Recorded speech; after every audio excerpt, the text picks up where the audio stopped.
My mother is happiest when she is around those she loves, and for reasons I cannot understand, she's a really firm believer in the buddy system for pretty much everything. She's taught me a lot about communicating intentionally, when and where I can get away with swearing, and how to hold elevators and be kind to people. She's taught me about respecting my own boundaries, and although she's a total hypocrite about it sometimes, she always encourages me to do what's best for my brain and body. I've never met anyone with such a clear yet complex purpose, and I doubt I'll meet anyone with more passion for teaching and growth. I personally have never heard her tell a story in less than 12 minutes. So without further ado, your next storyteller, Delena Meyer.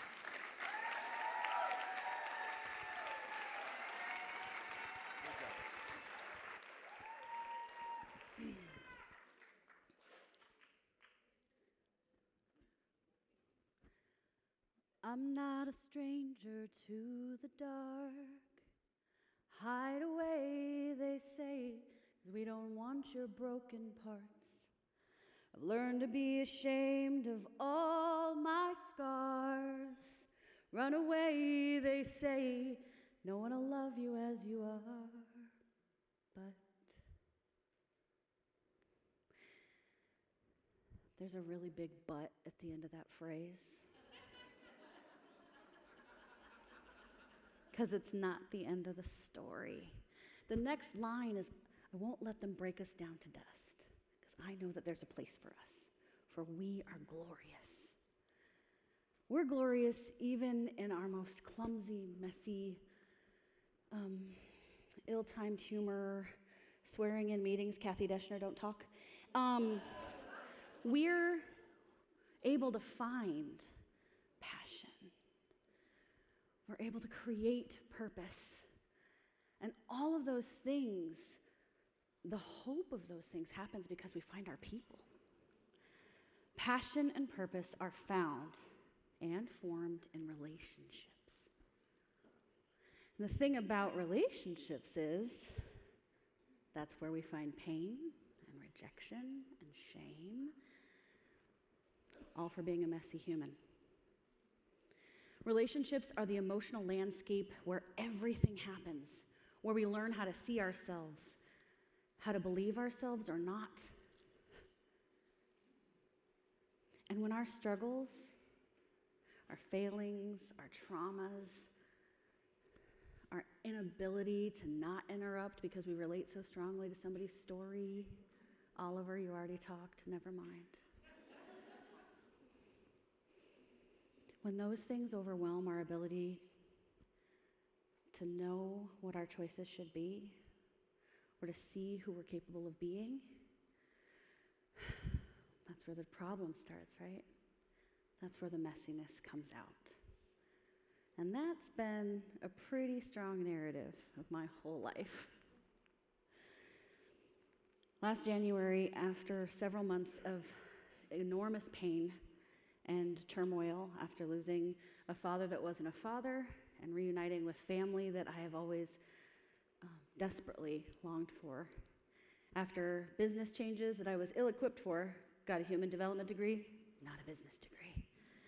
Toby, I know. I was sitting at my desk one night and I was beating the living hell out of myself emotionally. And my friend Jeff had recently reminded me of some Brene Brown quote about hustling for worthiness. And man, that's right where I was. That's where I am almost every day. This isn't one of those, and now I'm different speeches. This is Hypocrisy 301. Some of you have taken 101 and 201. This is a continuation of the course. But the thing is, I was sitting there, and for the first time in my adult life, I had this weird, I could pause moment. Some of you should be really shocked. Take note. And I looked over on my wall, and a few weeks earlier, I had put this post-it up that said, "Peace is found in the same place as self-compassion." My peace is found in the same place as self-compassion. I know there's a place for us. Now, what happened next was weird. Let's just go with it. Some of you are going to think that there were substances involved. And even if there were, hush. But there were not. I was suddenly inside the Delena version of a twisted Inside Out movie. Who's seen Pixar's Inside Out? Okay, the rest of you, get on it. My Inside Out, where all the emotions are people, was this like weird Lizzo's dressing room meets like a Hogwarts common room meets like the whole of the Serenity where they're like all the cargo bay and they're just hanging out, right? Listen, it just happened. And it was so weird that I started writing it down as it happened. And I don't journal and I don't creative write like that. That's not my game. I don't do that. You have to like slow down and think about what's gonna come out your pen. Nah. But I wrote it down. And it's gonna be faster if I read it to you, so I'm gonna read it fast-ish. And just go with it. So I'm standing there, and for the first time in my life, I can hear a clear, calm, peaceful voice. And she says, I'm ready to heal now. Love. This is the voice of love. Wait, this is my voice. I'm speaking. But love's speaking, and I'm so confused. We're here as one, and for the first time, she isn't flanked by rage or anxiety. Rage is sitting over in some papasan chair eating Cheetos. The hell is that? And fear, all of a sudden, this chubby, scruffy 7-year-old runs into the room and flings herself at me, at love. She wraps herself around my knees. And I pick her up and we stare at one another. She starts to pull away. She's not having it. And I hold her close and I smell her hair. It's okay. I'm not going to leave you again. You don't have to be afraid of losing this. She looks up. These giant hazel wonder balls are staring at me, and she shifts in my arms. Not like she shifts position, but she like morphs. And suddenly she's a 3-year-old in yellow overalls with a panic button embroidered on the chest pocket. That ain't fitting, I don't know what it is. And then she's a 6-year-old, and then an 8-year-old, but I can't see her face on that one. And she's back to the original. She presses her little forehead to mine, like when me and Ollie when Ollie was little, and there's pictures of or statues of the mom and the kid, and the little foreheads. We sit still. And suddenly I realize that there is love in here. There's love in me that I have never, ever, ever felt before. So much love for this little one. For her, for me, for us, maybe. And I'm in awe. Because I realize that she already knows what I've been trying to unravel for like 35 years. I'm a quick learner sometimes not. She knows how to love in the face of sorrow. She knows how to not turn away. She knows how to not scorn. She knows how to not be afraid of it or try to fix it. My little relentless warrior. She never gave up. And that scruffy, chubby, poor, beaten up little kid has woven hope into every nightmare of my life. And she has woven peace into every tiny, quiet place in the noisy, complex life that I've built. She never stopped fighting for our joy. She pushes her forehead to mine and she hugs me tight. And suddenly, in the loudest whisper I could ever imagine, she smirks and she says, "You don't have to be afraid of losing this." I'm sobbing. I look over in the imaginary corner, because, like Dumbledore said, just because it's happening in your mind doesn't mean it's not happening. I look over in the corner and Rage is sobbing her guts out. The Cheetos are all over the floor. Joy is suddenly around, and she's flinging from room to room, planning the next new adventure. What are we doing? Where are we going? Right? And despair and loneliness and anxiety are nowhere to be found. And for a minute, I realized that I hope they're taking a nap. I hope they're getting a rest. They've been working hard. She climbs down out of my arms, and she goes over to the window, and she's a snarky kid, because, she grew up to be me. she looks out the window, and she presses her forehead against it, and she looks back at me. She's like, "Are you almost ready to go out and play?" And I called Zeed in, and I was like, "You gotta hear what's happening to me." And I'm sobbing my guts out, But the thing is, at 43, I have to come to this really hard realization that I've been trying my whole life to get people to love the parts of me that I didn't know how to. Because people taught me how to abandon myself, and people taught me how to love her again.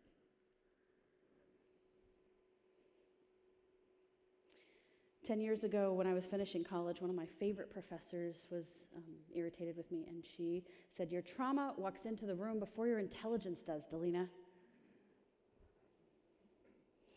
Real quick, raise your hand if you know me. Jesus. Okay, raise your hand if you've seen me say something or act in a way that maybe was a trauma moment, where that could have been true, maybe. Some of you are lying, and I appreciate you. The thing is, though, it hurt because it was true. It hurt because it was true. I'm wrecked, dude. I curled my hair today. I'm wrecked. But every room I walk into, my trauma and my intelligence and my loneliness and my rage and my hope are with me. And sometimes they make me a great truth teller and a change agent and a teacher, an amazing person. And some days, they've made me chaos and turmoil and harmful to other people. And that doesn't excuse any of that. It's just the reality. I was taught to believe that the worst traits about me were the strongest. That's a bunch of bullshit. It's bullshit for you, it's bullshit for me.